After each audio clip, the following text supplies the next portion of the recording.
په دوحه کې د اشغال د خاتمې په تړون کې چې کوم تعهد د افغانستان د اسلامي امارت له لوري د نورو په خلاف د افغانستان د خاورې د نه استعمال په اړه ترسره شوی، موږ په خپل تعهد ولاړ یو.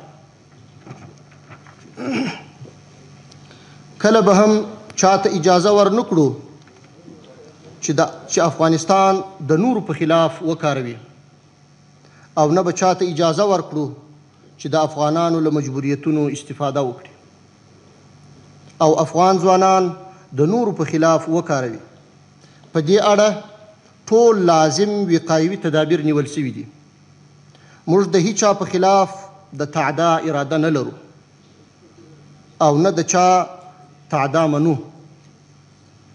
دلته غواړم یو څه ته اشاره وکړم، او هغه دا چې په سیمه کې له افغانستان څخه د تشویشونو ایجاد لپاره د ځینو مغرضو داخلي او خارجي کړیو له لوري هڅې روانې دي. غواړي د سیمې او نړۍ هیوادونو ته له افغانستان څخه تشویشونه ایجاد کړي. د کاذبو اطلاعاتو تولید اوس د دې مغرضو کړیو یو کاروبار او تجارت ګرځېدلی دی. غواړي له دې لارې سیاسي او مادي امتیازات او خپل شوم اهداف لاسته راوړي. دا مغرضې کړۍ د کاذبو اطلاعاتو په تولید کې ډیر مهارت لري. موږ د کاذبو اطلاعاتو د تولید دا کړۍ ښې پیژنو. متاسفانه ملګري ملتونه او په خاصه توګه د امنیت شورا د دې کاذبو اطلاعاتو ښکار شوی.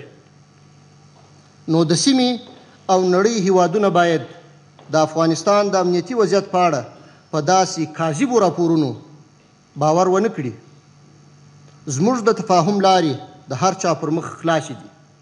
کولی شي د هر ډول تشویش په اړه ځانونه مطمئن کړي.